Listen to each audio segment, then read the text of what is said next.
Imagine standing on a battlefield in October 1781. The ground trembles beneath your feet, not from the march of soldiers, but from something far more terrible. The constant thunder of siege cannons that have turned day into perpetual dusk. The air is thick with smoke that burns your lungs with each breath, and the smell of gunpowder mingles with the sweeter, sickening odor of blood-soaked earth. Around you, thousands of men crouch in trenches they carve from Virginia clay with their bare hands and broken shovels. But something is different about this battle. Something the British didn't expect when they chose this small tobacco port as their fortress. Something that would decide whether America lived as a free nation or died as a failed rebellion. This is the story of how a ragtag alliance of French aristocrats and American farmers destroyed the most powerful army on earth. Not through miracles, not through luck alone, but through a weapon so devastating that when it finally revealed itself, Lord Charles Cornwallis knew his empire had lost more than a battle. It had lost a continent. Most people know Yorktown as the final battle of the American Revolution. What they don't know is why the British, who had crushed rebellions on 4 continents, who commanded the seas with a navy that outgunned every other fleet combined, who fielded professional soldiers trained since childhood in the art of killing, found themselves trapped like animals in a pen, watching their fortifications crumble under a bombardment they couldn't answer. The true reason lies not in courage, though there was courage, not in strategy alone, though strategy mattered. It lies in a secret that would reshape how nations made war for the next 2 centuries. But to understand what happened at Yorktown, we need to go back. Back to when America was losing. Back to when George Washington commanded an army that existed more on paper than in reality. Back to when the cause of independence seemed not just unlikely, but impossible. By 1781, the American War of Independence had already devoured 6 years of blood and treasure. 6 years of farmers leaving their fields to die in battles they barely understood. 6 years of Washington writing desperate letters to a continental Congress that had no money to send him. 6 years of watching his soldiers march barefoot through snow because the nation they fought for couldn't afford boots. The memory of Valley Forge still haunted every veteran who survived that winter of 1777. Men wrapping their feet in rags torn from their own shirts, boiling shoe leather to make something resembling soup, deserting in companies rather than individuals, because the pain of starvation bonded them even as it drove them away.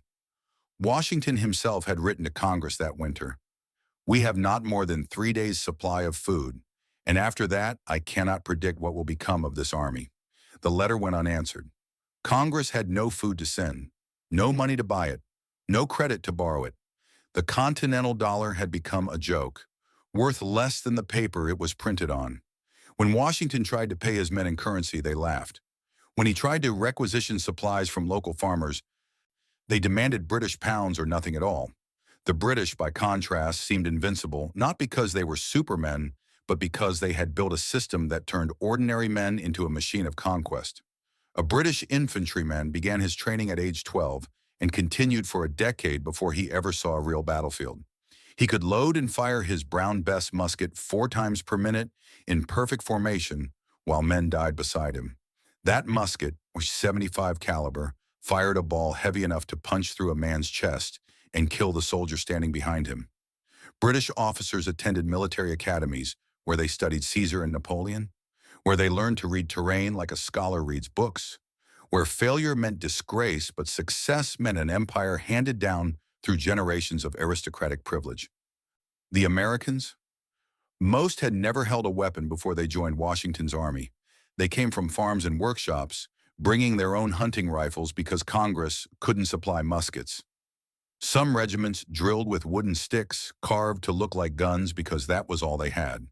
Their officers were lawyers and merchants who learned tactics from books, who made mistakes that killed dozens of men before they learned not to repeat them. When the British fought in neat lines that volleyed death with mechanical precision, the Americans broke formation and scattered like autumn leaves in a storm. Numbers told the story even more brutally. The British Navy commanded 270 ships of the line, massive floating fortresses bristling with cannons, each one capable of bombarding a coastal city into rubble or confronting an entire enemy fleet alone. America had 13 frigates, 13, Most of them captured merchant vessels hastily fitted with guns that couldn't pierce a warship's hull. When British supply ships sailed into any port they controlled, they unloaded fresh food, new weapons, gold to pay soldiers. When American supply ships tried to run the blockade, British frigates hunted them down and sent them to the bottom. The Battle of Camden in August 1780 showed what happened when these two forces met in open combat. General Horatio Gates, the so-called hero of Saratoga, led an American force against Lord Cornwallis's British regulars. The battle lasted 1 hour. 1 hour. By the time it ended, the American army had ceased to exist as a fighting force. Gates himself rode 180 miles in 3 days, fleeing the destruction he'd witnessed. Cornwallis lost 68 men. Gates lost 2,000, most of them not killed but simply vanished into the Carolina wilderness, abandoning weapons and uniforms as they ran, never to return. But something had changed in 1778, though its full implications wouldn't become clear for 3 more years. France, nursing a grudge from the 7 Years' War, when Britain had humiliated them and seized their North American colonies, decided to enter the conflict on America's side. The Treaty of Alliance promised French soldiers, French ships, French money. Washington read the treaty with tears in his eyes.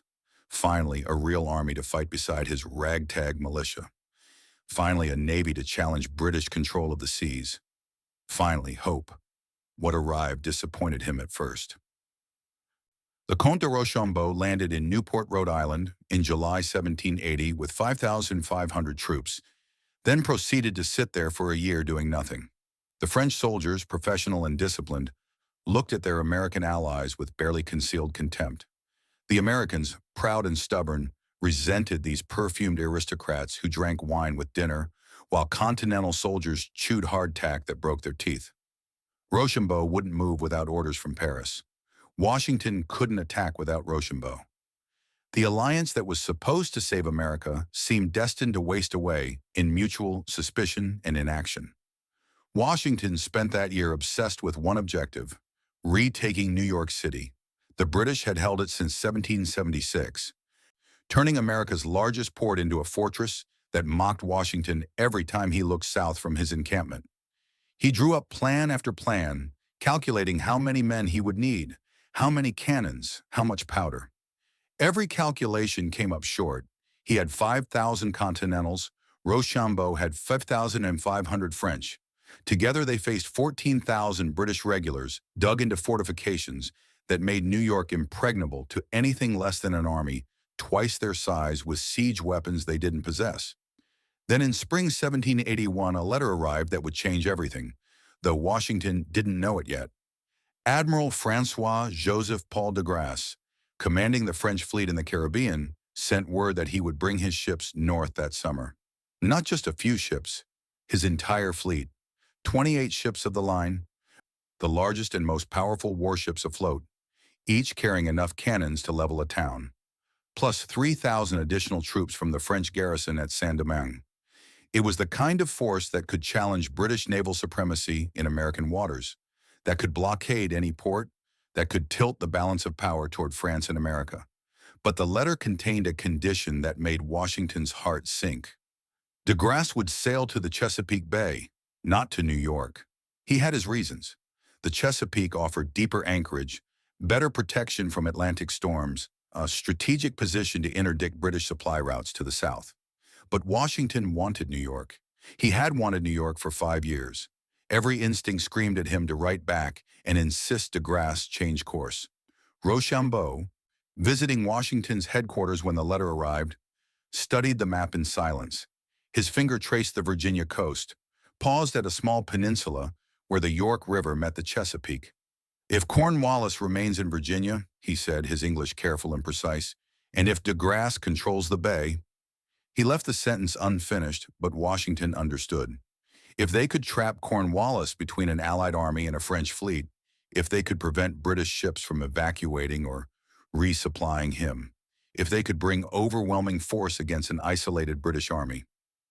Washington stared at that map for 3 days.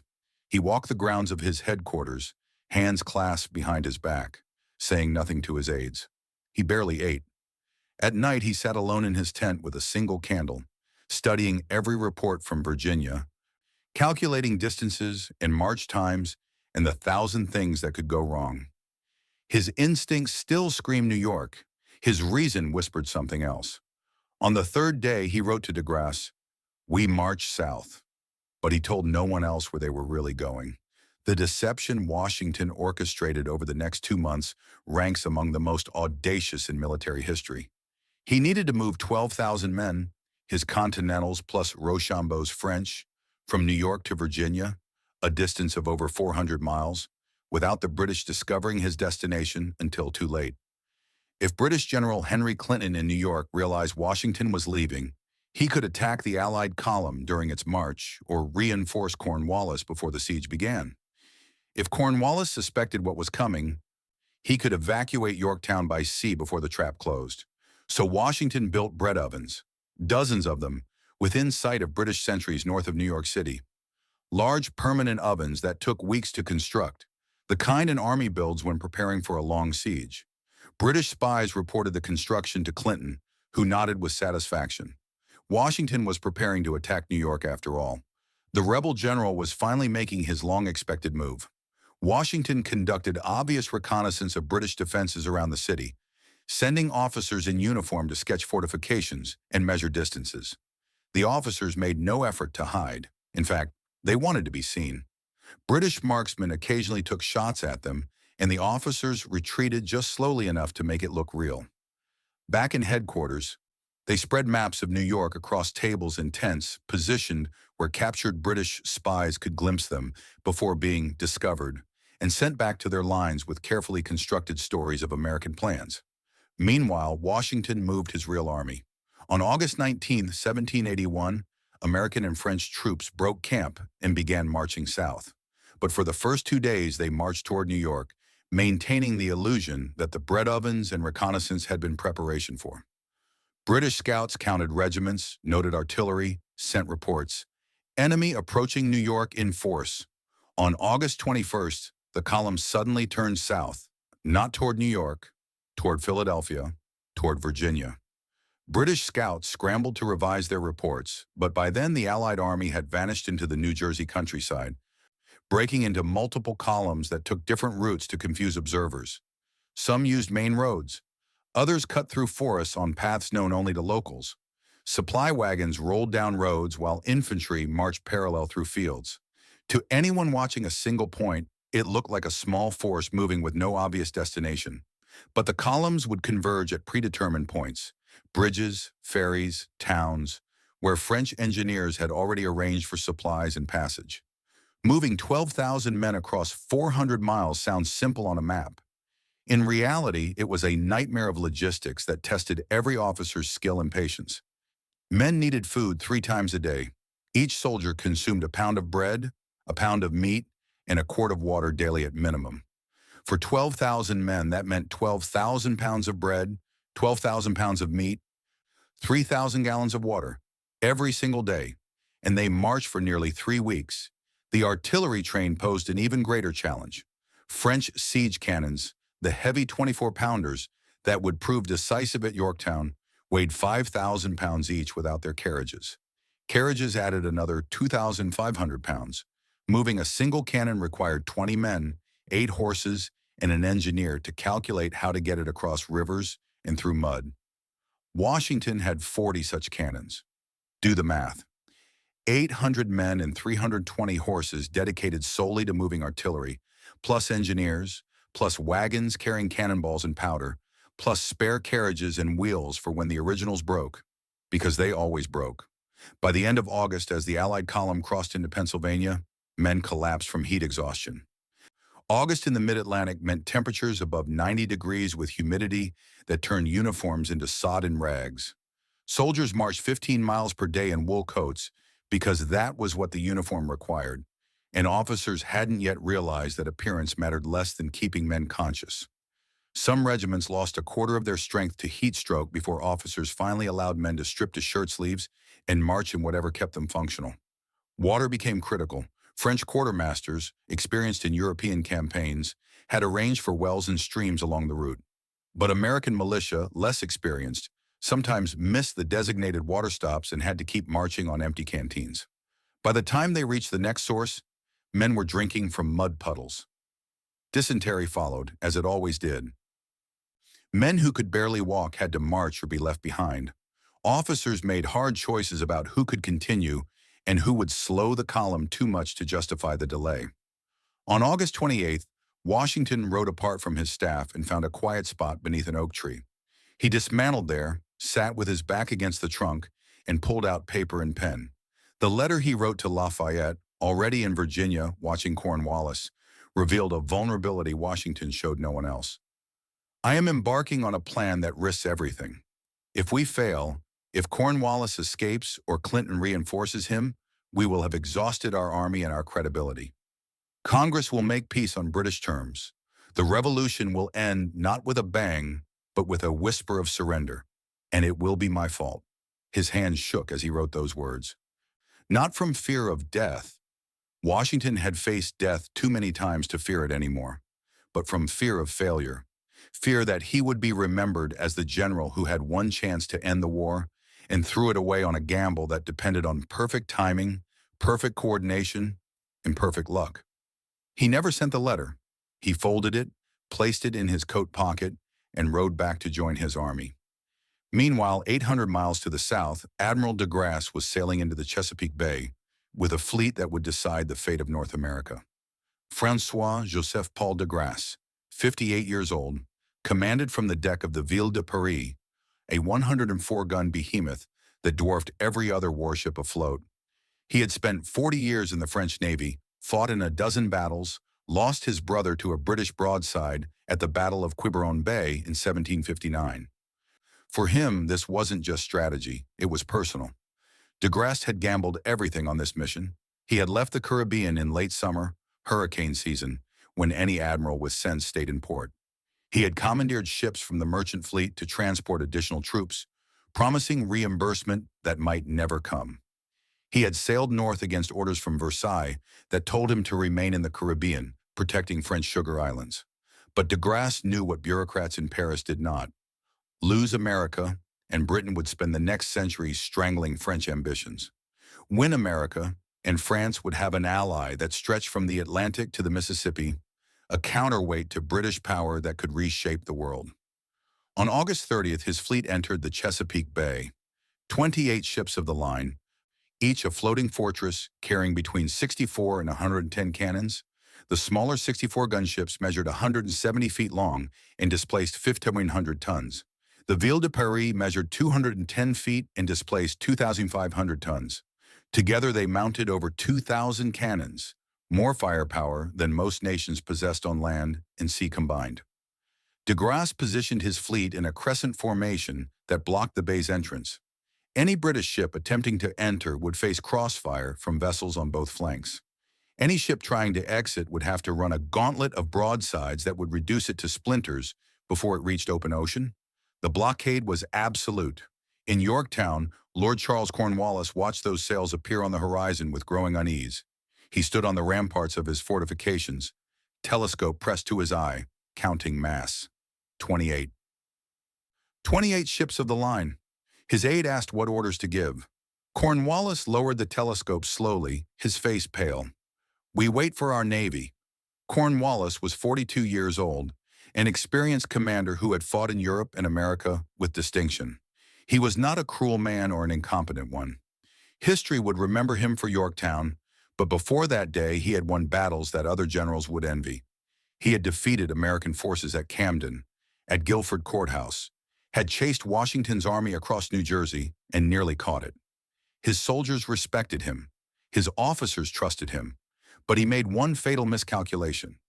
He assumed British naval supremacy was a law of nature, as reliable as sunrise. When General Clinton in New York had ordered him to establish a naval base on the Virginia coast, Cornwallis chose Yorktown for excellent reasons. It sat on a peninsula between the York and James rivers, offering deep anchorage that could accommodate the largest warships. The peninsula meant he only had to fortify one side, the landward approach, while the rivers protected his flanks. And when he needed supplies or reinforcements, British ships could sail up either river and dock within his defensive perimeter. On paper, it was the perfect defensive position. He spent July and August fortifying Yorktown with the efficiency that defined British military engineering. His 7,500 troops dug trenches connecting 10 small fortifications, called redoubts, that surrounded the town in a semicircle. They built earthworks topped with sharpened stakes. They positioned cannons to cover every approach. Two redoubts, numbers 9 and 10, sat outside the main defensive line on elevated ground that commanded the approach from the Allied siege lines. These outlying positions extended Cornwallis's defensive perimeter and gave his cannons the range to harass any besieging force before it could establish its own artillery. On paper, Cornwallis could hold Yorktown indefinitely. His fortifications were strong. His soldiers were professional troops who would fight with discipline even under bombardment. His supplies, while not infinite, would last months if rationed properly. And if the situation became untenable, British ships could evacuate his army by sea or reinforce him with fresh troops. He had planned for every contingency except the one that mattered. What if the British Navy didn't control the sea? When French ships appeared, Cornwallis sent an officer to investigate, expecting to greet British reinforcements. The officer returned white-faced, stammering, "Those are French ships, sir. 28 of the line." Cornwallis's confidence didn't shatter immediately. The British Navy had defeated larger French fleets before. Admiral Graves would arrive from New York with sufficient force to break the blockade. Cornwallis just needed to hold on until then. On September 5th, Graves arrived with 19 ships of the line. He expected to find the bay unguarded, to resupply Cornwallis without opposition. Instead, he found de Grasse's fleet anchored in battle formation, waiting. What followed was the Battle of the Chesapeake, a naval engagement that rarely gets the attention it deserves because it lacked the drama of a decisive victory. Both fleets suffered damage. Both withdrew without achieving total destruction of the enemy, but strategically it decided the war. Naval combat in the 18th century moved with glacial slowness compared to modern warfare. Ships sailing at 3 knots took hours to maneuver into position. Captains watched wind direction obsessively because it determined who could control the engagement and who had to react. De Grasse had the advantage. His ships were already positioned, his crews rested, his supply situation secure. Graves had just crossed the Atlantic. His crews were exhausted, his ships needed repairs, his supplies were running low. At 2 in the afternoon, after hours of maneuvering, the two lines finally came parallel, about 400 yards apart. Close enough that gunners could aim at individual targets. Far enough that cannonballs would arc through the air, visible as black dots against the sky. Then Graves gave the order, "Fire!" The sound defied description. 40 cannons on the HMS London's broadside fired simultaneously, a rolling thunder that made the deck jump under sailors' feet and sent a wall of smoke that blinded everyone. Across the water, the French ship Réfléchi fired in response. Then every ship on both lines joined in, and the Chesapeake Bay filled with smoke so thick that captains navigated by sound alone, listening for the crash of enemy broadsides and firing back toward the noise. A 24-pound cannonball, fired from a properly charged cannon, traveled at over 1,000 feet per second and hit with the force of a modern automobile traveling at highway speed. When it struck a wooden ship, it didn't just punch a hole. It created thousands of splinters, 3-foot-long shards of wood that flew through the gun deck like spears, killing more men than the cannonball itself. A single hit could kill a dozen sailors working around a cannon. A hit near the powder magazine could detonate the entire ship. The HMS Terrible took a French broadside amidship that shattered its mainmast, a 200-foot tree of oak and iron that crashed down across the gun deck, crushing men and cannons beneath its weight. Another shot punched through the hull below the waterline. Water rushed in faster than pumps could expel it. Captain Finch ordered abandoned ship, and sailors jumped into the bay, swimming for other British vessels while French cannonballs splashed around them. Some made it. Most drowned, pulled under by their heavy clothing, or struck by debris. The battle raged for 2 hours before darkness forced both fleets to disengage. Graves counted his losses: 90 dead, 240 wounded, 5 ships damaged so severely they could barely sail. De Grasse had lost 60 killed and 180 wounded, with only 2 ships requiring major repairs. But more importantly, De Grasse still held the bay. Cornwallis remained blockaded. For the next 4 days, the two fleets shadowed each other off the Virginia coast, neither willing to risk another full engagement. Then on September 9th, 8 more French ships arrived from Newport, reinforcements that tilted the numerical advantage even further in France's favor. De Grasse now commanded 36 ships of the line. Graves had 19, 5 of them barely seaworthy. Graves called a council with his captains on September 10th. The choice before them was stark: attack a superior force and likely lose the entire fleet, remain off the Virginia coast, and slowly exhaust their supplies while achieving nothing, or return to New York to refit and prepare a stronger expedition. 14 of 19 captains voted to return to New York. Graves, his face gray with the knowledge of what this meant, agreed. As British sails disappeared over the horizon, Cornwallis stood on Yorktown's ramparts and watched them go. His aide asked what orders to give. Cornwallis said nothing for a long moment. Then quietly, "Begin rationing supplies. We are alone." Washington's army reached the outskirts of Yorktown on September 28th, exhausted from 3 weeks of marching, but intact and ready to fight. Lafayette's advance force of 5,000 had been watching Cornwallis since August, too weak to attack but strong enough to prevent escape. Now, with Washington bringing 800 Americans and Rochambeau bringing 7,800 French, the Allied force totaled over 16,000 men surrounding 7,500 British. Washington rode to high ground with Rochambeau and several French engineers to survey Cornwallis's fortifications. Through his telescope, he studied the earthworks, the positions of British cannons, the layout of redoubts. Cornwallis had done good work. The fortifications looked strong. The fields of fire were clear. The weak points had been reinforced. Taking this position by direct assault would cost hundreds, perhaps thousands of lives. Rochambeau, standing beside him, said nothing for several minutes. Then, in his careful English, "A tough nut to crack, mon ami." Washington lowered his telescope and turned to Colonel Jean-Baptiste de Gouvion, Rochambeau's chief engineer. "How long?" Gouvion, who had supervised 15 sieges in Europe and knew his business, considered the question.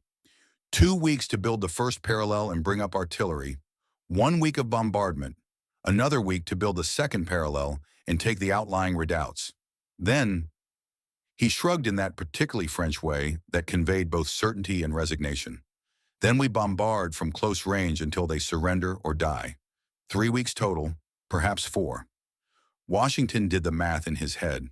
De Grasse had promised to stay until October 15th, then sail back to the Caribbean before hurricane season made it too dangerous. Today was September 28th. That gave them 17 days. "We have 2 weeks, he said. "Can you do it faster?" Gouvion smiled. "We are French, General. We wrote the book on siege warfare. We will show you how it is done." That night, Washington walked the Allied encampment alone, declining his aide's offers of escort. He passed American soldiers cleaning muskets by firelight, French troops playing cards and drinking wine, German mercenaries who had deserted the British side and now fought for America. They represented a dozen nations and spoke half as many languages, but they shared one purpose: to end this war. At the edge of camp, Washington found Alexander Hamilton standing watch, though he wasn't assigned to sentry duty. Hamilton, at 26, was brilliant, ambitious, and desperate for field command.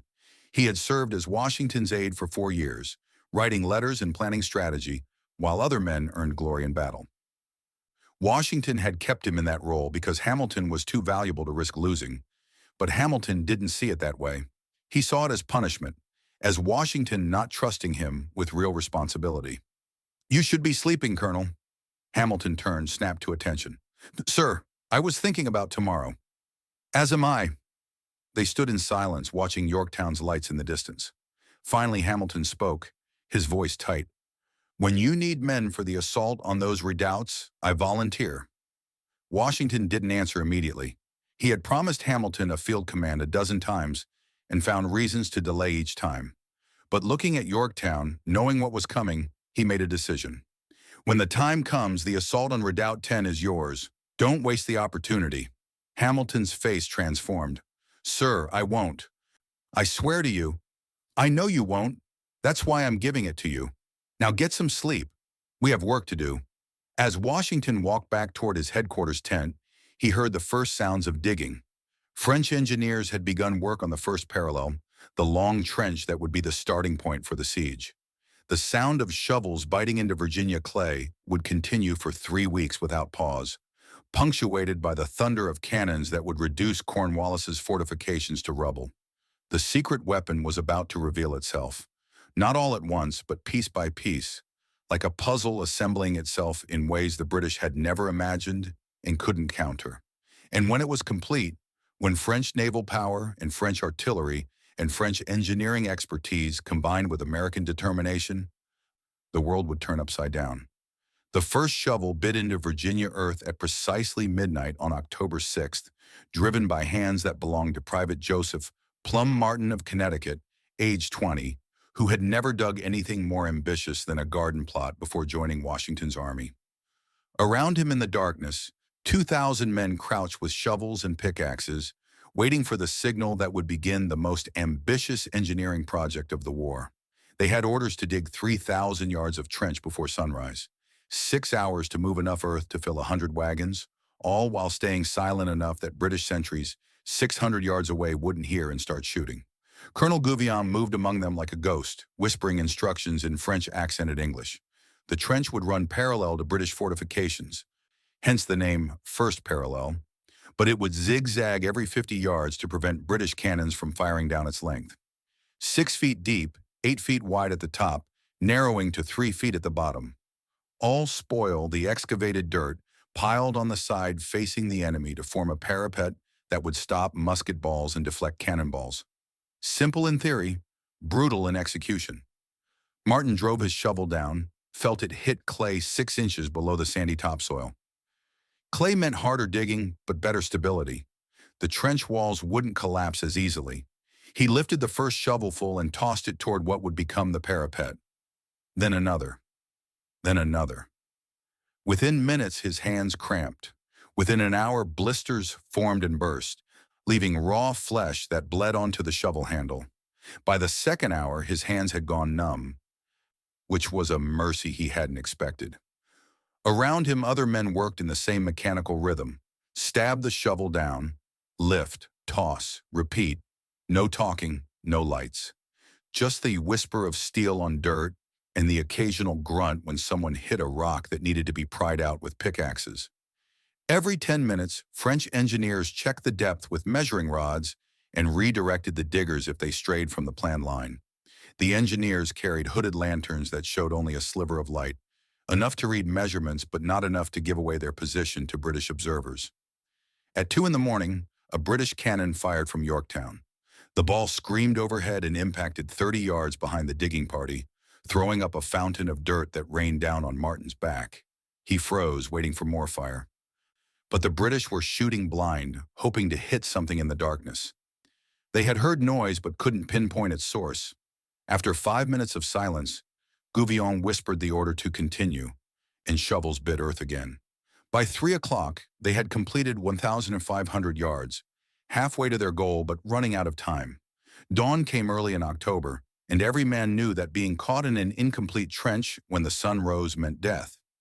British gunners would have clear shots at soldiers who couldn't find cover in a trench too shallow to protect them.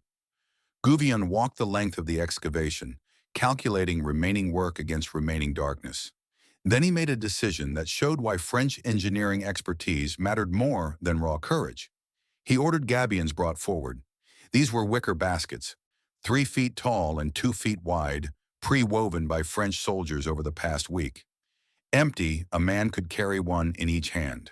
Filled with dirt, they became instant fortification. Gouvion positioned 200 men to fill gabion, while the rest continued deepening the trench. The filled baskets went onto the parapet, stacked too high, creating a wall that would stop bullets even if the trench itself wasn't finished. It was improvisation based on centuries of European siege warfare, the kind of adaptation that amateur engineers would never consider, but professionals executed without hesitation. By 4:30, with the eastern sky beginning to lighten from black to gray, the trench measured 2,800 yards long and mostly complete. Not perfect, some sections were only 4 feet deep instead of 6, and the parapet had gaps where diggers had prioritized speed over thoroughness. But it would serve. Gouvion sent runners to both ends of the line, and the message came back: withdraw to cover. 2,000 men climbed out of the trench and melted into the pre-dawn darkness, returning to camp where surgeons waited to treat bleeding hands and exhausted muscles. Martin looked back once before he disappeared into the tree line. Behind him, the earth showed a long scar that hadn't existed 6 hours earlier, a wound in the landscape that would become the starting point for Cornwallis's destruction. At 5:45, with full sunrise still minutes away, British sentries on Yorktown's ramparts saw the trench.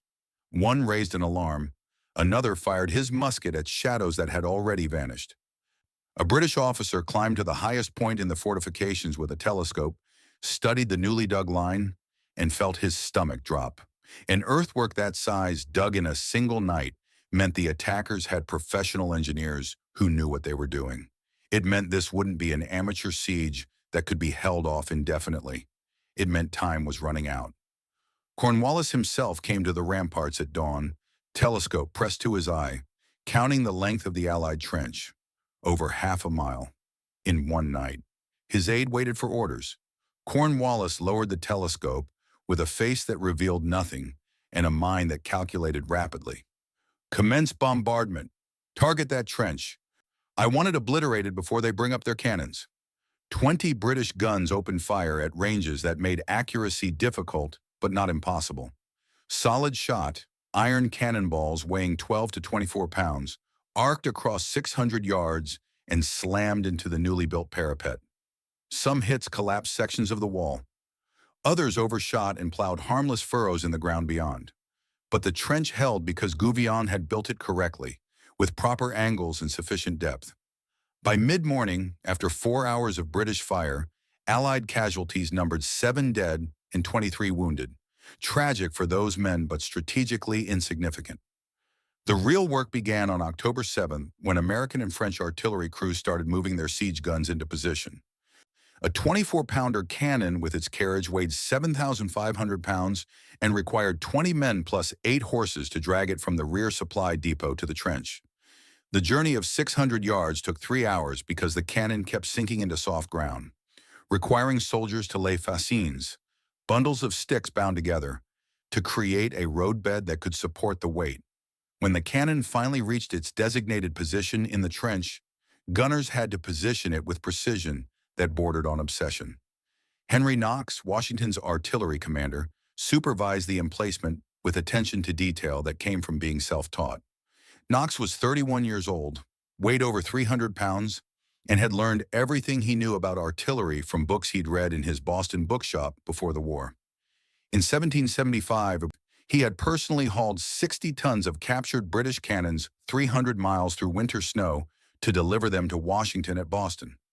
Since then, he had made himself America's artillery expert through sheer determination to master a craft that European officers studied for decades.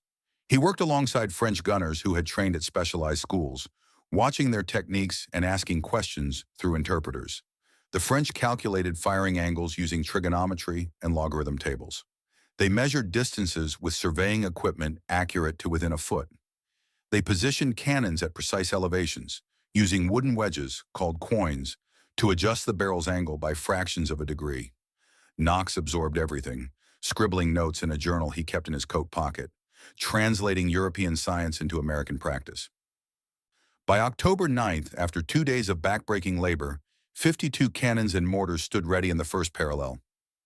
American guns numbered 20, mostly 12 and 18-pounders, solid, reliable pieces but nothing spectacular.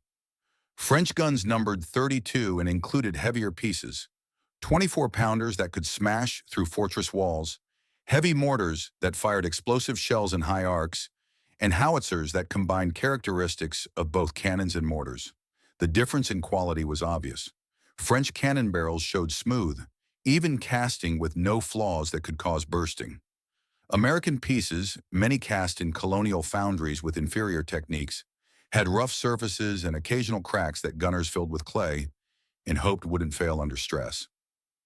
French gunpowder burned cleaner and more consistently because French chemists had refined the mixture of saltpeter, sulfur, and charcoal to exact ratios. American powder varied in quality from batch to batch. sometimes producing tremendous force and sometimes fizzling weakly. French cannonballs were cast to precise diameters that matched cannonbores within a fraction of an inch, ensuring maximum energy transfer when fired. American balls varied enough that gunners had to test fit each one before loading. But the most significant advantage the French brought was training. A French artillery crew could load and fire their cannon every 90 seconds, with mechanical efficiency born from thousands of practice rounds. Each man knew his job. One swabbed the bore to extinguish smoldering embers. Another loaded powder. A third rammed the ball home. A fourth aimed. A fifth applied the slow match to the touch hole. They moved like dancers performing a deadly choreography they had perfected through repetition until thinking became unnecessary. American crews, trained hastily with limited ammunition because Congress couldn't afford practice rounds, took 2 to 3 minutes per shot and made errors that professional gunners would mock. Powder charges varied because someone forgot to measure. Balls were rammed loosely because someone didn't push hard enough. Aim wandered because someone nudged the barrel between sightings. Knox drove his men relentlessly to improve, drilling them even during siege preparations. But there were limits to what enthusiasm could achieve without proper training time. Washington had the honor of firing the first shot at 3:17 on the afternoon of October 9th. He walked to a French 18-pounder, positioned prominently in the center of the line, surrounded by American and French officers who had gathered for this ceremonial moment. The gun had been loaded and aimed by French professionals who ensured everything would work perfectly for the occasion. Washington took the lanyard, a rope attached to the firing mechanism, and looked toward Yorktown. For 6 years he had fought this war, watching men die while British armies occupied American cities. Now he held in his hand the weapon that would end it. He pulled the lanyard. The cannon roared with a sound that punched ears and jumped the ground beneath everyone's feet. White smoke erupted from the muzzle and enveloped the gun crew. The 18-pound ball, visible to the naked eye if you knew where to look, arced gracefully across 600 yards and descended toward Yorktown. It struck the British officer mess hall at the precise moment Captain Thomas Rochfort was reaching for his wine glass. The cannonball entered through the front wall, traveled the length of the dining table where officers were eating lunch, and exited through the back wall. Rochefort died instantly, as did the lieutenant sitting beside him. 3 others were wounded by wooden splinters that filled the room like shrapnel. For 3 seconds, silence held. Then every Allied gun erupted in sequence. The bombardment that followed defied civilized description. 20 American cannons fired in rolling waves down their section of line. Boom, boom, boom, boom. Each report separated by 3 seconds as crews loaded and fired. 32 French cannons fired faster. Boom, boom, boom, boom. Their superior training showing in rates of fire that put Americans to shame. Mortars added their contribution, firing with distinctive coughing sounds as shells arced nearly straight up before descending on Yorktown like judgment from heaven. Inside Yorktown, the effect was apocalyptic. Captain Johann Ewald, a Hessian officer fighting for the British, kept a journal that recorded his experience. The bombardment began at 3 o'clock and has not stopped. The noise is so tremendous that conversation is impossible. Men shout directly into each other's ears and cannot be heard. The ground shakes constantly. Buildings collapse with regularity. We huddle in bunkers and wait for death. British return fire came quickly but ineffectively. Cornwallis had approximately 60 cannons when the siege began, but only 40 remained serviceable after American and French guns had been harassing his positions for days. His gunners were professional soldiers who understood their craft, but they faced impossible conditions. Allied cannons fired from protected positions in the trench, their crews shielded by earthen parapets that absorbed incoming fire. British cannons fired from exposed positions on ramparts where every shot drew immediate counter-battery fire from multiple Allied guns that concentrated on eliminating British artillery. Within the first hour, 3 British gun positions were silenced. At gun position number 3, an Allied cannonball struck the powder magazine, a wooden shed where pre-measured powder charges sat waiting for use. The explosion that followed threw flames 50 feet high and killed everyone within 30 yards. The British gun crew at position 5, having watched position 3 disintegrate, abandoned their cannon and ran for cover. An officer drew his pistol and threatened to shoot deserters, but his men ignored him. They had seen what concentrated fire could do and preferred court-martial to incineration. By sunset on October 9th, Allied guns had fired approximately 400 rounds into Yorktown. Buildings throughout the town showed damage. Walls collapsed, roofs caved in, fires burning in a dozen locations where hot shot had ignited wooden structures. British casualties for the day numbered 18 killed and 40 wounded. More significantly, 2 more gun positions had been destroyed, reducing Cornwallis's artillery to 35 serviceable pieces. The mathematical trajectory was clear. At this rate, he would have no functioning cannons within a week. But the bombardment didn't stop at sunset.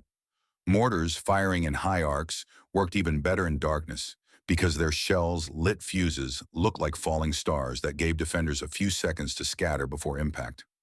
British soldiers developed a horrifying skill, watching the glowing fuse descend, calculating where it would land, running in the opposite direction, throwing themselves flat, praying the calculation was correct. Sometimes it was. Sometimes men misjudged and died in the explosion. Sometimes the fuse went out and the bomb landed without exploding, leaving a deadly egg in the mud that someone would have to approach and defuse. A job that fell to the bravest or most foolish soldiers, who crept toward unexploded ordnance with wet sponges to kill the fuse before it caught again. Private Thomas Sullivan, British 23rd Regiment, recorded in his diary on October 10th, "We cannot sleep, we cannot eat, we cannot stand upright for fear of being struck. Men huddle in the deepest bunkers and still the bombs find them. Last night a shell landed in the bunker next to mine. I heard the screams but could not help because leaving cover meant certain death. This morning I saw what remained, body parts mixed with earth until you couldn't tell where men ended and ground began. I vomited until my stomach held nothing, then vomited bile, then vomited blood. We cannot endure this much longer." Cornwallis moved his headquarters deeper underground after a mortar shell collapsed the building where he had been sleeping. His staff constructed a bunker 8 feet below ground with multiple feet of earth overhead for protection. Even there, the concussion from nearby impacts shook dirt from the ceiling and made sleep impossible. He wrote letters to Clinton in New York, dispatching them on small fast boats that attempted to slip through the French blockade under cover of darkness. Most were captured. The few that got through carried increasingly desperate messages. "We are under constant bombardment, ammunition running low. Food for 10 days at reduced rations. Reinforcements urgently needed." Clinton's responses when they came promised everything and delivered nothing. "Relief expedition being prepared. Hold on. Help is coming." But Clinton was 400 miles away with his own problems. His garrison in New York was barely sufficient to hold the city against possible attack. He couldn't strip defenses to save Cornwallis without risking his own position.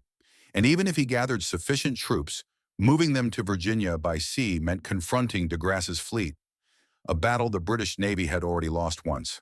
By October 13th, 4 days into the bombardment, Yorktown resembled hell's anteroom.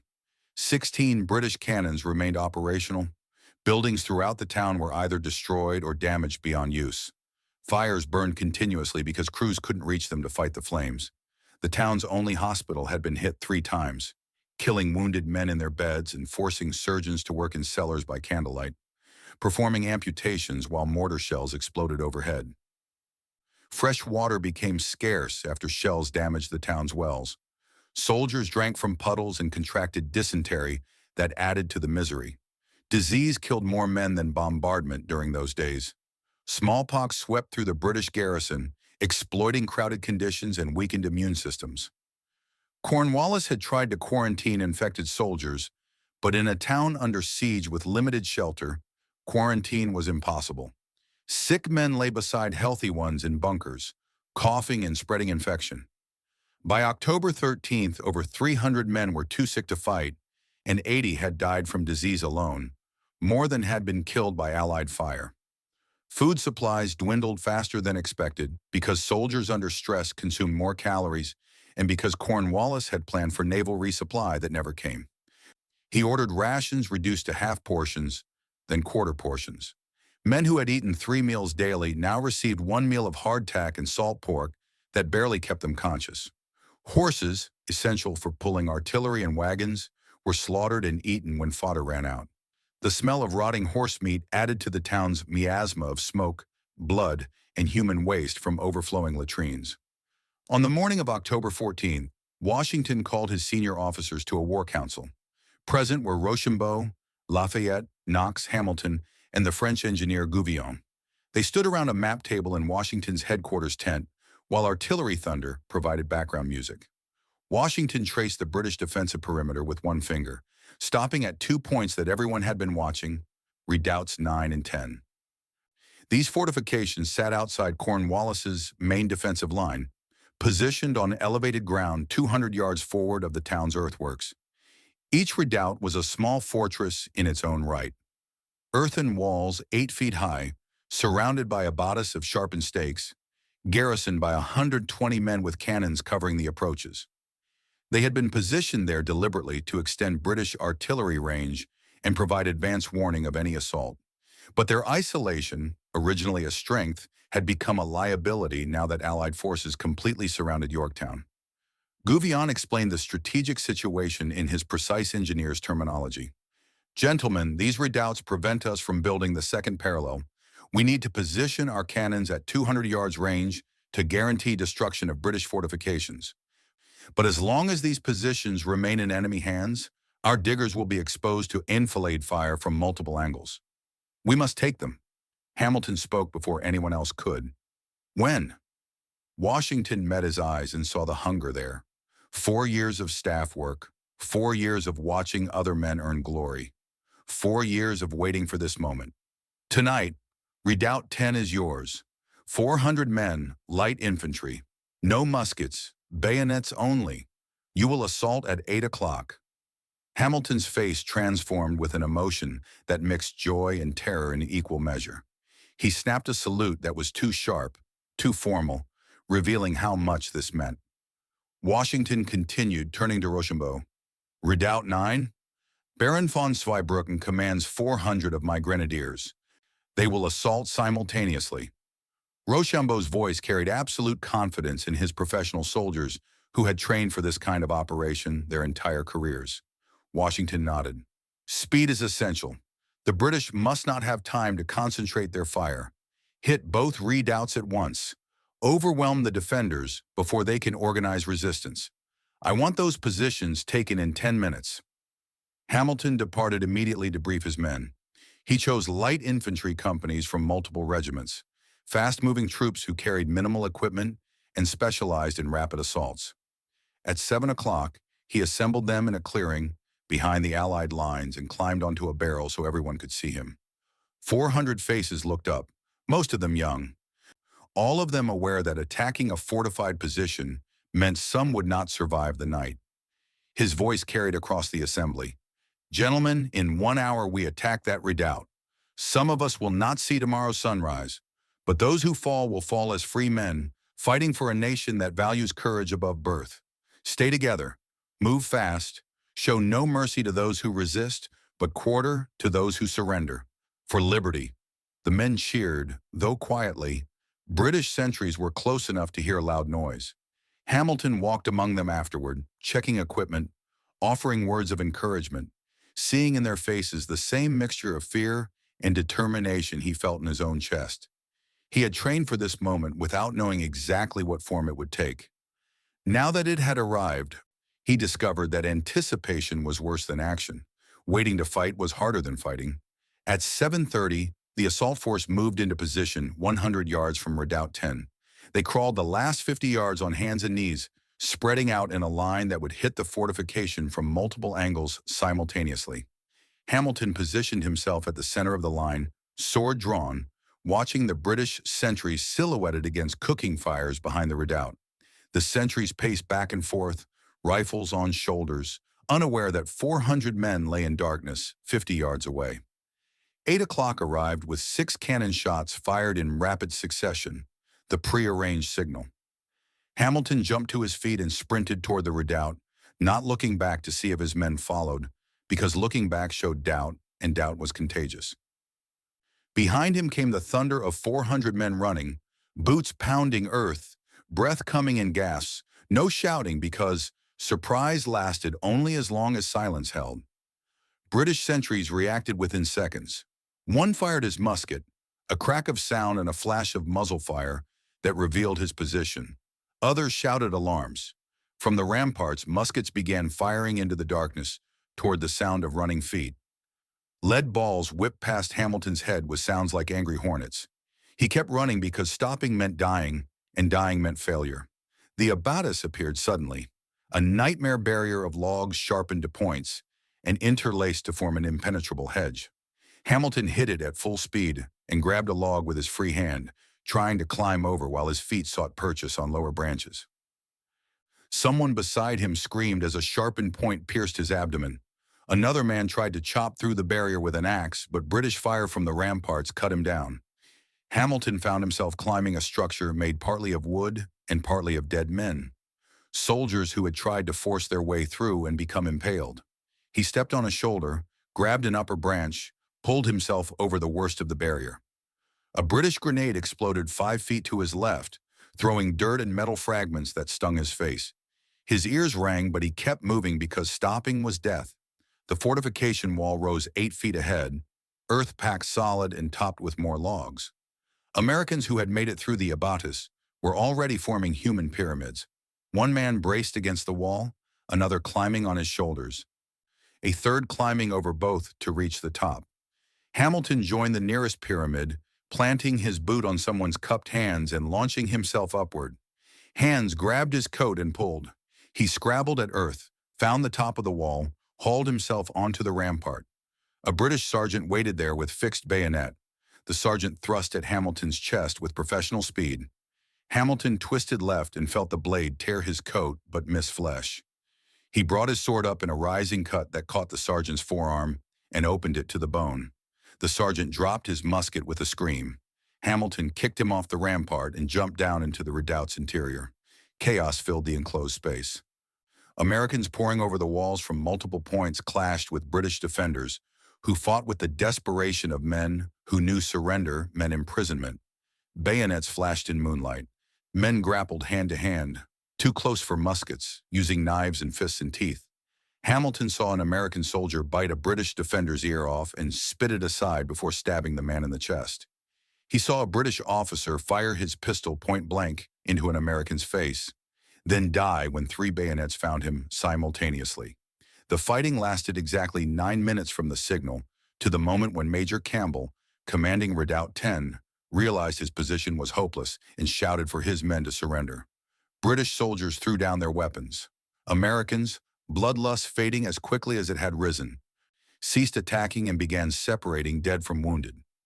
Hamilton stood on the rampart, chest heaving, sword bloody, and raised the weapon overhead in a gesture of triumph that felt simultaneously glorious and hollow because victory always looked better from a distance than from the middle of corpses.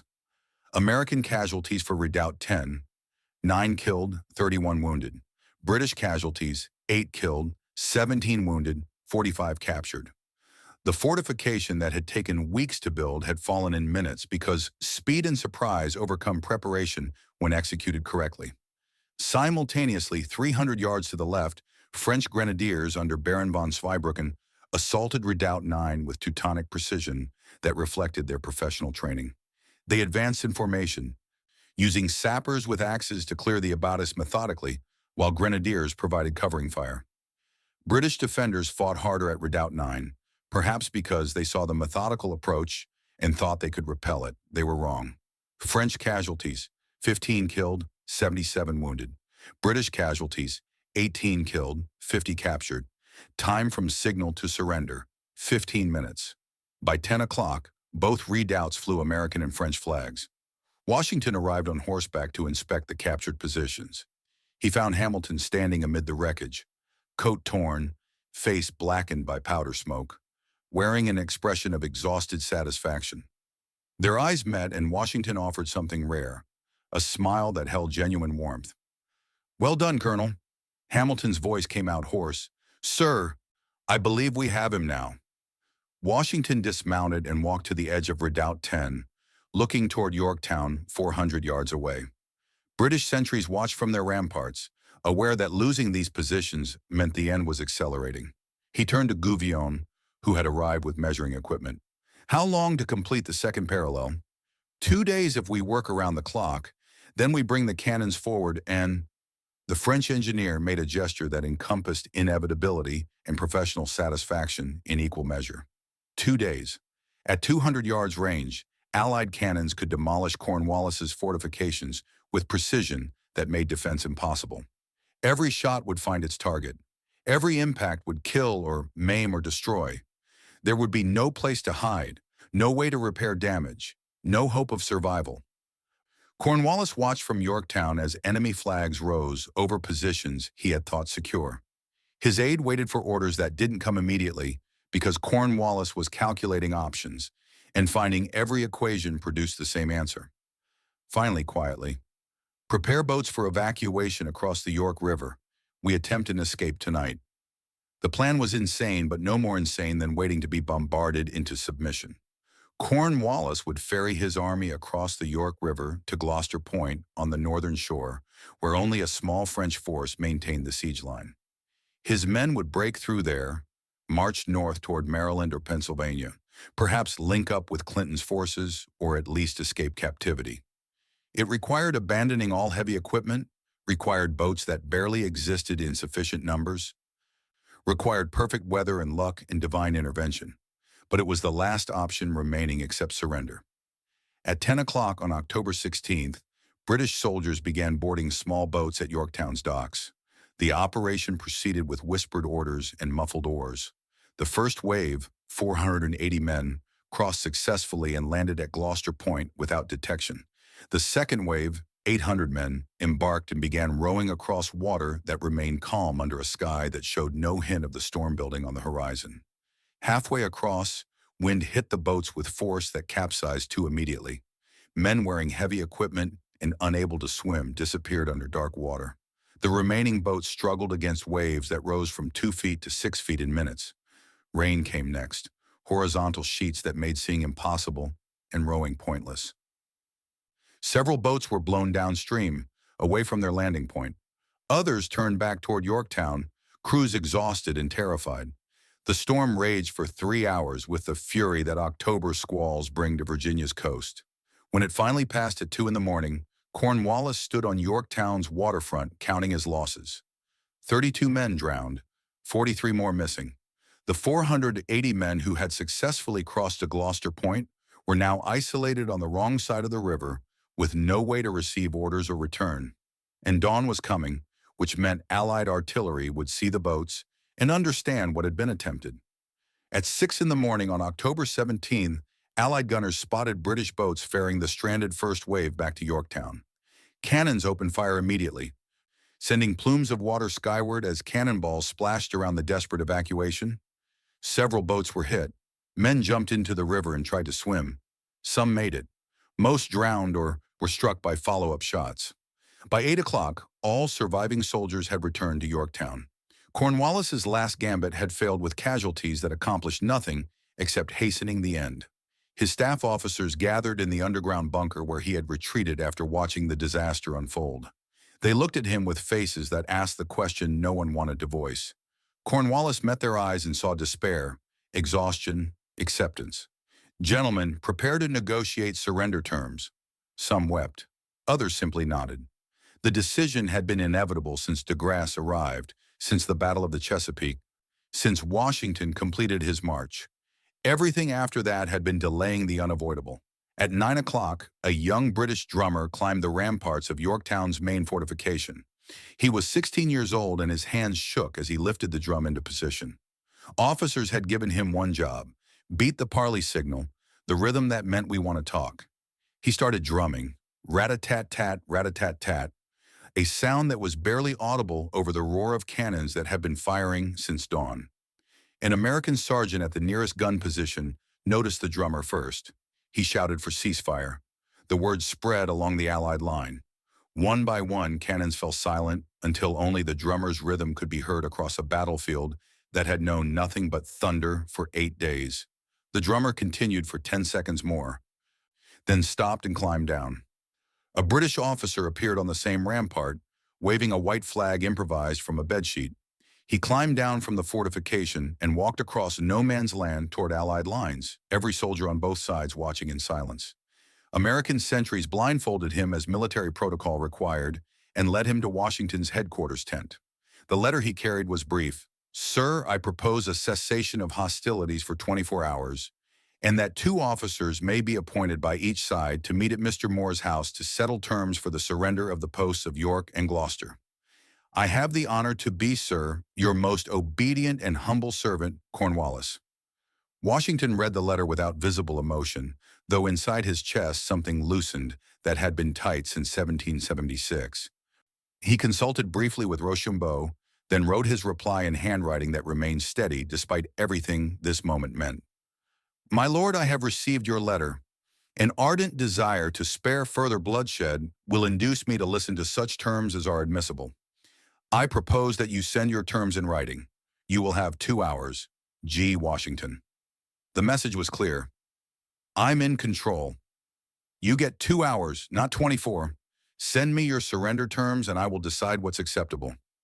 Cornwallis received Washington's reply and understood that the power dynamic had shifted completely.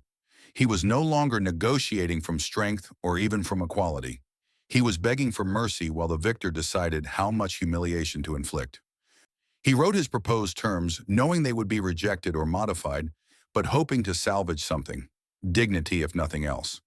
Washington's counterterms arrived that afternoon and confirmed what Cornwallis feared. Officers could keep their swords, but British troops would be denied the honors of war. They would march out with flags cased and would not play a British or American march.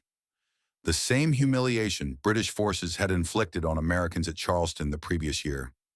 Cornwallis considered refusing on principle, but realized principle was a luxury he couldn't afford. He signed. On October 19th at 2 in the afternoon, the surrender ceremony began. Allied forces had formed 2 lines stretching over a mile. Americans on one side, French on the other. A 40-foot gap between them through which British troops would march to deposit their weapons. Every Allied soldier wore his best uniform. Buttons had been polished, weapons cleaned, formations aligned with precision that made the lines look like they had been drawn with rulers. British soldiers emerged from Yorktown playing "The World Turned Upside Down," a tune whose lyrics spoke of impossible things becoming real. Many wept openly. Some tried to break their muskets by slamming them into the ground until officers shouted for dignity. They marched between the silent American and French lines toward an open field where they would stack their weapons in a pile that grew throughout the afternoon. General Charles O'Hara led the column because Cornwallis, claiming illness, refused to attend his own surrender. O'Hara carried Cornwallis's sword and rode toward Rochambeau, apparently thinking it less shameful to surrender to a European general than to colonial rebels. Rochambeau gestured toward Washington with a small smile that conveyed both amusement and reproach. O'Hara turned and rode to Washington, who refused to accept the sword personally and directed O'Hara to General Benjamin Lincoln, the same officer who had been humiliated at Charleston. Lincoln took the sword, held it for 5 seconds that felt like hours, then returned it with words that were more generous than anyone expected. "Your sword, sir. You fought with honor." By 4 o'clock, 7,147 British and German soldiers had surrendered along with 244 artillery pieces, 6,000 muskets, and supplies sufficient to feed an army for months. More importantly, British will to continue the war had surrendered along with Cornwallis's army. When news reached London 6 weeks later, Prime Minister Lord North would reportedly exclaim, "Oh God, it is all over." But that was future. For now, Washington stood on high ground watching the last British soldiers stack their weapons. Beside him, Rochambeau smiled with satisfaction that came from a campaign perfectly executed. Lafayette, young and enthusiastic, could barely contain his joy. Knox looked exhausted but triumphant. Hamilton had already written a letter to his wife describing his assault on Redoubt 10 in terms that made him sound more heroic than he felt. The secret weapon that had destroyed the British at Yorktown was revealing itself in full now. Not just French ships or French cannons or French engineering, though all those mattered. The real weapon was the alliance itself, the idea that shared principles could unite different peoples against a common enemy. It was proof that when skill combined with determination, When professional excellence met revolutionary fervor, empires could fall. Washington watched the sun set over Yorktown and allowed himself a moment of reflection. The war wasn't officially over. Peace negotiations would take 2 more years. But everyone knew this battle had decided everything that mattered. America would be free because Americans had refused to quit, and because France had provided the tools to turn refusal into victory. Tomorrow they would begin dealing with prisoners, salvaging equipment, preparing reports. Tonight, for the first time in 6 years, George Washington would sleep knowing that the cause for which so many had died would not die with them. The morning after surrender brought silence more unsettling than the bombardment had been. Soldiers on both sides woke to the absence of cannon thunder, to birds singing in trees that had somehow survived 8 days of hell, to the reality that war had a habit of ending not with apocalypse, but with paperwork and the mundane business of accounting for the dead. Washington rose at dawn, as he always did, and walked through the Allied encampment, where men were beginning to understand that they had witnessed history rather than simply survived another battle. In Yorktown, British soldiers emerged from bunkers to survey damage that looked worse in daylight than it had seemed during the chaos of bombardment. Buildings stood as hollow shells, walls intact, but roofs collapsed inward. Streets were cratered where mortar shells had impacted. The town's church, which Cornwallis had used as a powder magazine, showed a gaping hole in its side where an Allied cannonball had punched through 2-foot-thick stone. Unexploded ordnance littered the ground, bombs whose fuses had failed, cannonballs embedded in earthworks, grenades that lay waiting to kill the careless. French engineers immediately began the dangerous work of clearing unexploded munitions. They worked in pairs, one man approaching the device while another watched from a distance with a wet sponge. The technique was simple, but required nerves that most men didn't possess. Approach the bomb, examine the fuse to determine if it was still active, carefully extract the fuse if possible, or douse it with water if extraction seemed likely to trigger detonation. In 3 days of clearing Yorktown, 2 French sappers died when bombs exploded during defusing. Their comrades buried them without ceremony and continued the work because someone had to make the town safe for occupation. American officers began the laborious process of cataloging captured British supplies. What they found exceeded expectations and revealed how confident Cornwallis had been in British naval superiority. Warehouses held 244 artillery pieces ranging from small 3-pounders to massive 24-pounders that would have been devastating if Cornwallis had possessed enough powder to fire them continuously.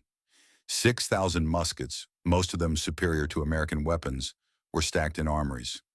Food stores contained enough salt pork, hardtack, and dried beans to feed 7,500 men for 3 months. Rations Cornwallis had been withholding in expectation of a long siege.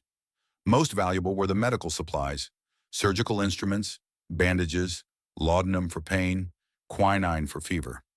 American Army surgeons who had been operating with tools that belonged in butcher shops requisitioned British equipment immediately and discovered that quality instruments made amputation survivable. The British prisoners presented a problem nobody had fully anticipated. 7,000 men needed food, shelter, and guards. Congress had no money to support prisoners and no facilities to house them. Washington assigned responsibility to state governments, parceling out prisoners in groups of several hundred to Virginia, Maryland, and Pennsylvania. Most would spend the next 2 years in improvised prison camps where conditions varied from adequate to appalling, depending on local resources and sympathy. Officers who had been paroled on their word not to fight again dispersed to cities where they rented rooms and waited for exchange negotiations that would take months. Cornwallis himself remained in Yorktown for 3 days after surrender, occupying his former headquarters under what amounted to house arrest. Washington visited him once, a meeting that both men understood to be necessary for diplomatic reasons rather than personal desire. They sat in a room whose windows had been boarded up to keep out October wind, drinking Madeira wine from Cornwallis's private stock that had somehow survived the siege intact. The conversation remained formally polite. 2 professional officers discussing technical aspects of the campaign while carefully avoiding deeper implications. Cornwallis complimented Allied artillery work. Washington acknowledged British defensive engineering. They talked about the storm that had ruined the evacuation attempt, agreeing that weather had been determinative in ways neither side could have predicted or controlled. What they didn't discuss was the larger meaning of Yorktown, the collapse of British imperial ambitions, the birth of American independence. Those topics were too raw, too consequential for conversation between victor and vanquished, who both understood that history would judge them by this moment. When Cornwallis finally departed under parole, sailing north toward New York on a British frigate that de Grasse allowed through the blockade, he carried with him a strange mixture of relief and shame. Relief that the ordeal had ended, that he hadn't died in a pointless last stand, that he might yet salvage some remnant of his military reputation. Shame that he would forever be remembered as the general who lost America. His career would continue. Surprisingly, the British government would give him important posts in India where he would serve with competence and distinction. But Yorktown would always be his legacy, the defeat that overshadowed every subsequent success. The news of Yorktown's surrender traveled slowly by the standards of later centuries, but with remarkable speed for 1781. On October 20th, the British sloop HMS Rattlesnake slipped through the French blockade carrying dispatches from Cornwallis to London. The ship made good time across the Atlantic, benefiting from favorable winds and avoiding the French patrols that were supposed to intercept such vessels. On November 8th, Rattlesnake docked in Falmouth on England's southwest coast. A messenger took the dispatches and rode 180 miles to London in 30 hours, changing horses at posting stations and sleeping not at all because the message he carried was too important for delay. On Sunday afternoon, November 11th, the messenger arrived at Prime Minister Lord North's London townhouse and delivered the sealed dispatch. North was 49 years old, had served as Prime Minister for 12 years, and had prosecuted the American war with determination that bordered on obsession. He believed fundamentally in British imperial supremacy, in the necessity of maintaining control over rebellious colonies, in the righteousness of monarchy over republican chaos. He had weathered parliamentary criticism, public protests, and military setbacks because he believed ultimately that British power would prevail. He broke the seal on the dispatch and read Cornwallis's report of the surrender. The document was clinical in its detail. Numbers of men lost, artillery captured, terms accepted. But between the lines, North read the larger truth. America was lost. 7 years of war, thousands of British lives, millions of pounds in treasure, all spent for nothing. The rebellion that should have been crushed in months had instead metastasized into a war that Britain couldn't win. North's personal secretary, who was present when the dispatch arrived, later recorded the Prime Minister's reaction. Lord North rose from his desk and took the news as one would receive a musket ball to the chest. He paced the room with arms raised, repeating, "Oh God, it is all over," perhaps a dozen times. Then he collapsed into his chair and sat in silence for the remainder of the afternoon, receiving no visitors and answering no correspondence. The political earthquake that followed reshaped British government. Parliament, which had been divided on continuing the American war, swung decisively toward peace. The opposition, led by Charles James Fox and Edmund Burke, demanded immediate negotiations to end the conflict. Even members of North's own faction began abandoning support for military solutions. The mathematics were brutal and undeniable. Cornwallis's surrender meant Britain had lost its largest field army in America. Replacing those troops would require sending another expedition across the Atlantic at enormous expense with no guarantee of success. And for what? To reconquer a continent that had proven it would fight indefinitely for independence? On March 20th, 1782, Lord North resigned as Prime Minister. His resignation speech to Parliament was brief and bitter. "Gentlemen, I have spent 12 years in service to this nation and His Majesty. I have prosecuted the American war with every resource at my disposal. The result you know. History will judge whether my efforts were insufficient or the task impossible. I leave that determination to future generations." He departed office immediately and never again held significant political power, spending his remaining years in semi-retirement, haunted by the knowledge that Yorktown had destroyed not just an army, but his entire legacy.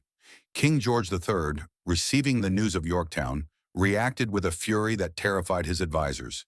He was 43 years old, had been king since 1760, and viewed the American colonies as his personal property that rebellious subjects had stolen. For weeks after receiving confirmation of the surrender, he raged about continuing the war, sending new armies, reconquering America by sheer force of will. His advisors, recognizing signs of the mental instability that would eventually incapacitate him, gently suggested that Parliament no longer supported military options. George reportedly considered abdication, writing a draft declaration that began, "His Majesty, finding that circumstances render it impossible to continue prosecuting the war in America with any prospect of success, and unwilling to preside over the dissolution of his empire, has determined to retire from public life." The declaration was never issued. His advisors convinced him that abdication would create constitutional chaos worse than accepting American independence. George remained king but withdrew from active direction of American policy, allowing his ministers to negotiate peace terms he personally despised. Peace negotiations began in Paris in April 1782 and dragged on for 18 months. The American delegation included Benjamin Franklin, John Adams, and John Jay, three men with sharply different personalities who nonetheless shared absolute commitment to securing independence in the best possible terms for their new nation.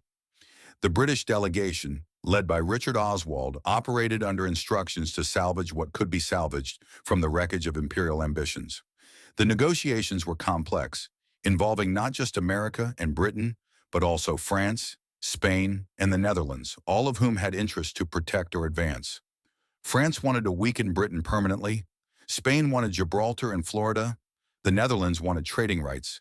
America wanted independence and territory. Every nation tried to advance its agenda while preventing others from gaining too much. The resulting treaty, signed on September 3, 1783, represented compromises that left everyone partially dissatisfied but ended the war. The terms granted America everything Washington and his fellow revolutionaries had fought for: complete independence from British rule, recognition as a sovereign nation, and borders that stretched from the Atlantic Ocean to the Mississippi River, from the Great Lakes to Florida. Britain retained Canada and the Caribbean islands, but lost 13 colonies that would grow into a continental power. France gained satisfaction but little territory and accumulated debts that would contribute to revolution at home within a decade. Spain got Florida, but failed to take Gibraltar. The Treaty of Paris officially ended the American Revolutionary War, but everyone understood that Yorktown had been the real ending. Everything after October 19th, or 1781, was formality, paperwork, the slow grinding of diplomatic machinery that confirmed what cannon fire had already decided. Battles matter not because of casualties inflicted or territory captured, but because they change what nations believe is possible. Before Yorktown, many Americans believed independence was a dream that would die in British prisons. After Yorktown, independence became inevitable. For the soldiers who had fought at Yorktown, life after the siege proved anticlimactic in ways that combat veterans always discover. The Continental Army didn't disband immediately. That wouldn't happen until 1783 when the treaty was finally signed. But the urgency that had driven men to endure cold and hunger and death faded into the mundane routines of occupation duty.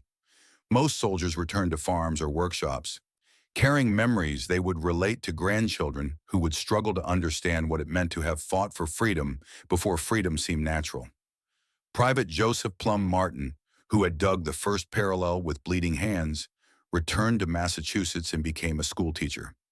He wrote a memoir of his war service that was published in 1830 and immediately forgotten, only to be rediscovered in the 20th century as one of the finest accounts of Revolutionary War service from an enlisted man's perspective. His descriptions of Yorktown, the digging, the bombardment, the moment of surrender, provide details that officers' reports omit because officers didn't dig trenches or huddle in mud while mortar shells exploded overhead. Alexander Hamilton's assault on Redoubt 10 became a defining moment in his personal mythology. He would reference it for the rest of his life, using military glory as credential when entering politics and finance. After the war, he became a lawyer in New York, then the first Secretary of the Treasury under President Washington. He created America's financial system: national bank, federal currency, assumption of state debts, transforming a bankrupt collection of former colonies into a nation with functioning credit. His genius for financial architecture matched his courage in battle, but he remained haunted by the need to prove himself worthy of the opportunities America had given him. In 1804, Vice President Aaron Burr challenged him to a duel over political insults. Hamilton, who could have declined or aimed to miss, instead accepted and aimed to kill. Burr's bullet found Hamilton's abdomen. He died the next day at age 47 or 49, depending on which birth year you believe, leaving behind a widow, 7 children, and a financial system that still undergirds American economic power.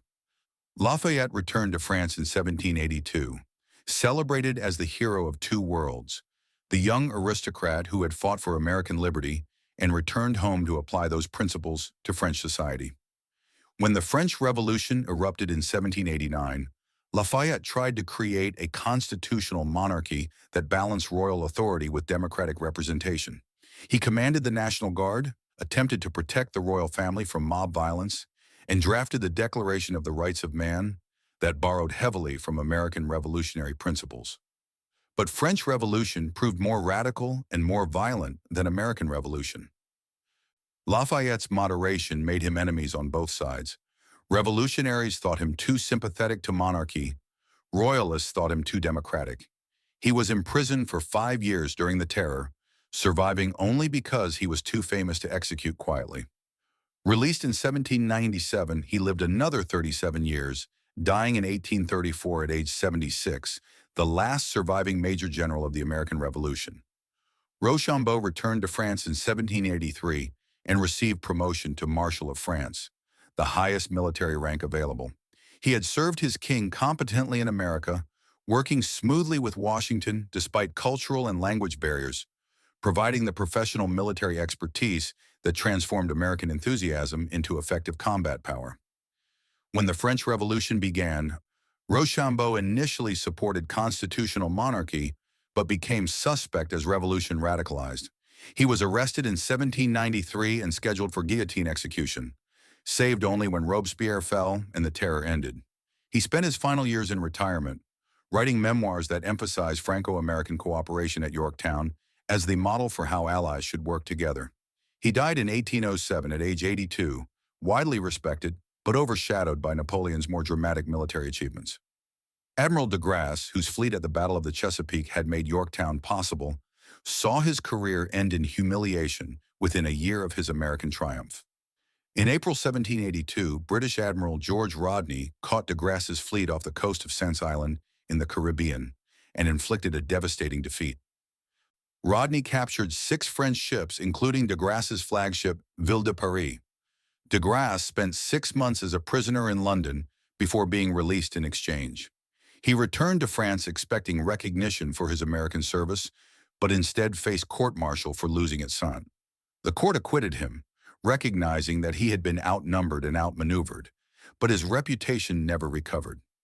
He died in 1788 at age 65, bitter that France remembered his defeat more vividly than his victory. Washington became the first president of the United States in 1789, 8 years after Yorktown. He had intended to retire to Mount Vernon, to live as a gentleman farmer who had done his duty and earned rest. But the new nation struggled under the Articles of Confederation, which created a weak federal government incapable of collecting taxes, maintaining an army, or conducting foreign policy effectively. The Constitutional Convention of 1787 drafted a new framework for government, and everyone understood that Washington was the only person with sufficient credibility to serve as first executive under the new system. He accepted the presidency reluctantly, serving 2 terms before refusing a third, despite popular demand that he continue. His insistence on voluntarily relinquishing power established a precedent that would define American democracy.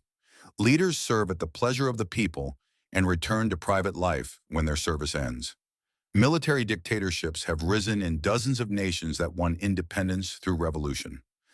America avoided that fate largely because Washington demonstrated that victory in war didn't entitle commanders to permanent rule.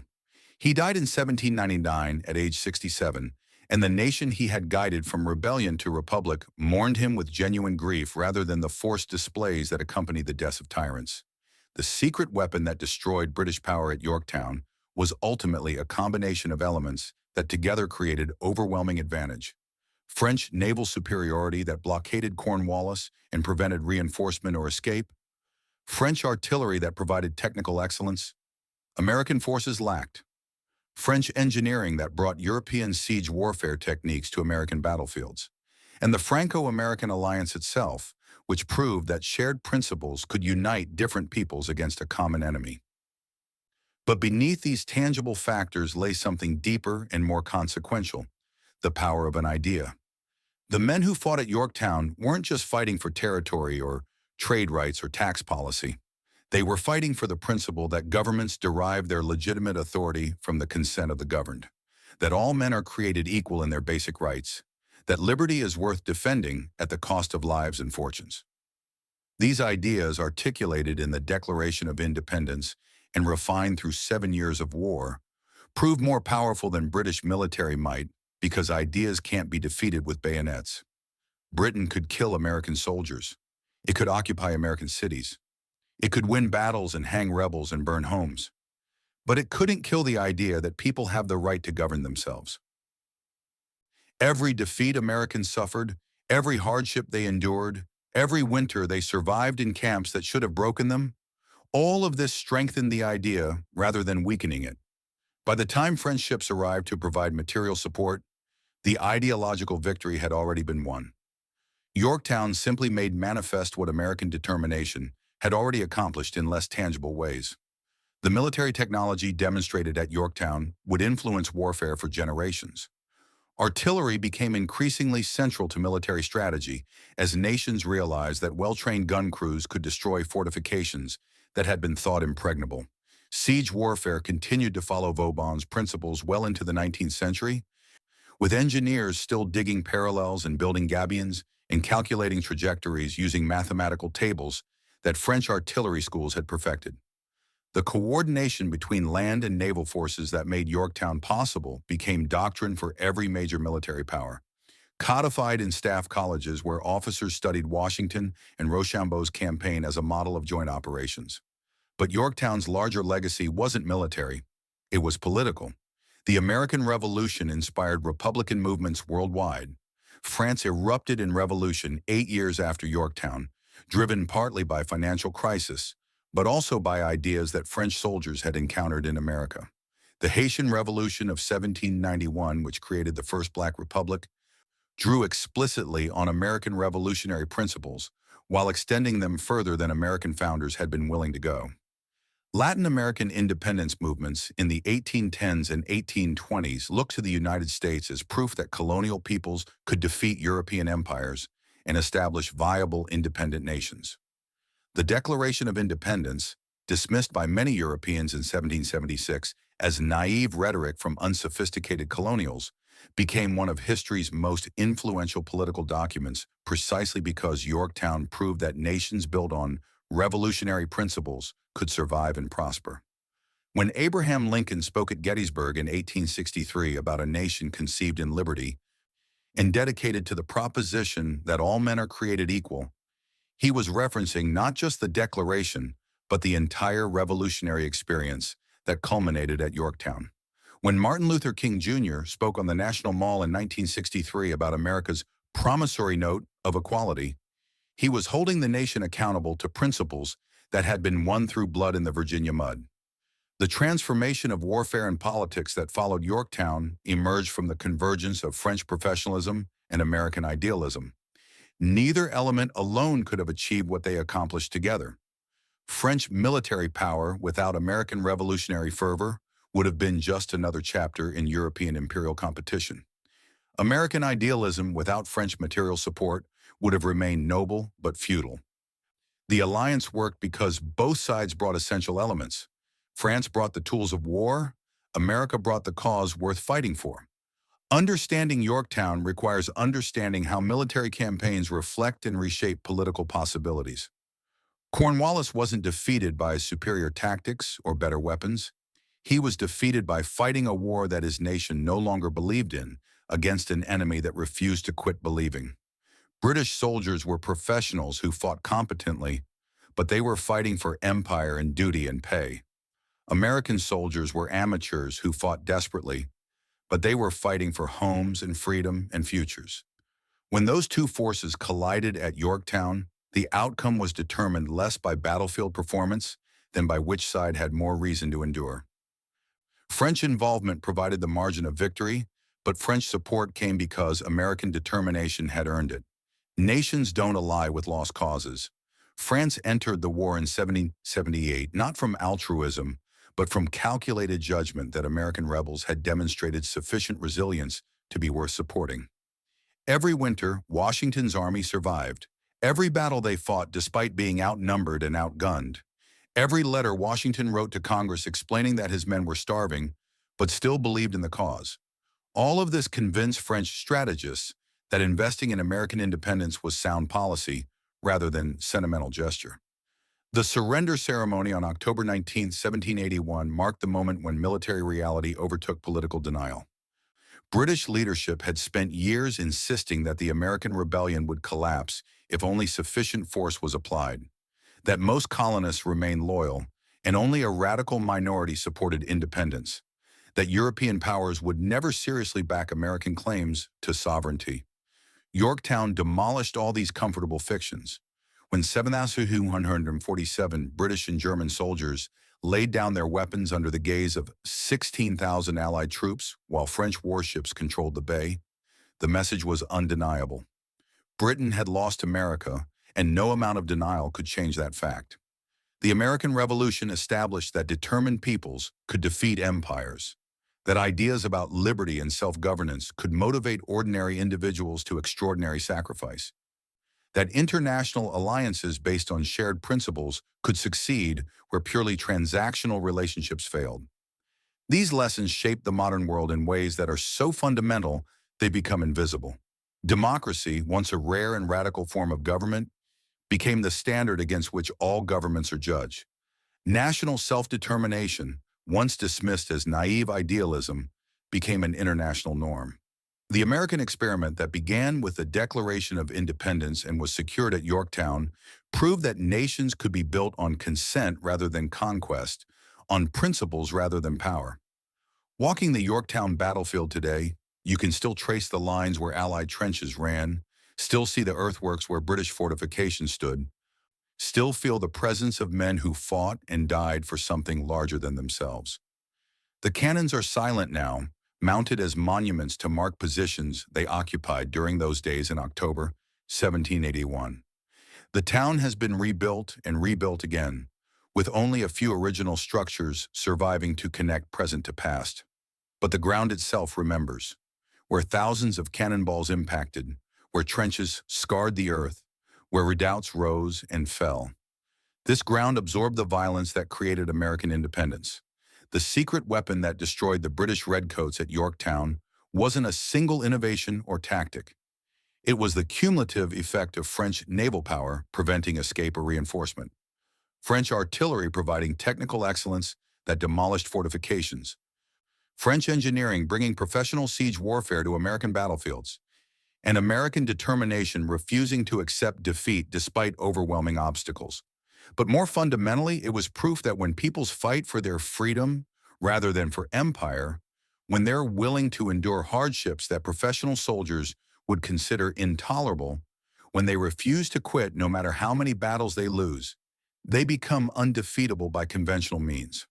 Cornwallis surrendered at Yorktown not because his fortifications had been destroyed or his soldiers killed, though both were true.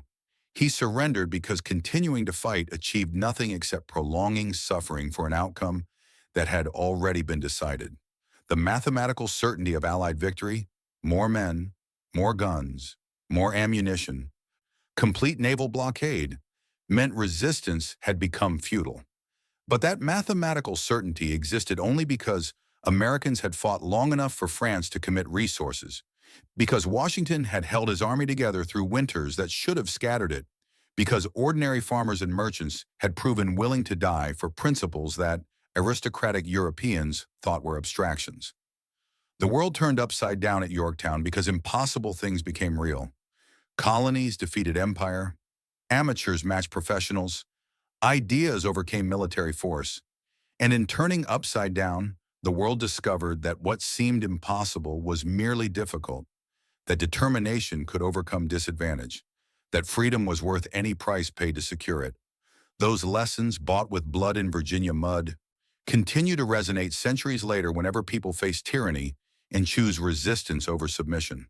The cannons that destroyed British fortifications at Yorktown were tools, nothing more. What made them effective was the alliance that deployed them, the determination that sustained them, the cause that justified them. Strip away the technical details of siege warfare and naval blockades, and what remains is the essential truth. Nations built on principles of freedom and self-governance can defeat nations built on power and tradition when those principles motivate people to sacrifices that mercenaries and conscripts will never make. Yorktown ended the American Revolutionary War in all but name. The Treaty of Paris would formalize what cannon fire had decided. Americans would go on to build a nation that has endured for over 2 centuries, expanding from 13 colonies on the Atlantic coast to a continental republic that has become, for better and worse, the most influential nation in modern history. Whether that nation has lived up to the principles articulated in 1776 and secured in 1781 remains an ongoing question that each generation must answer through its actions.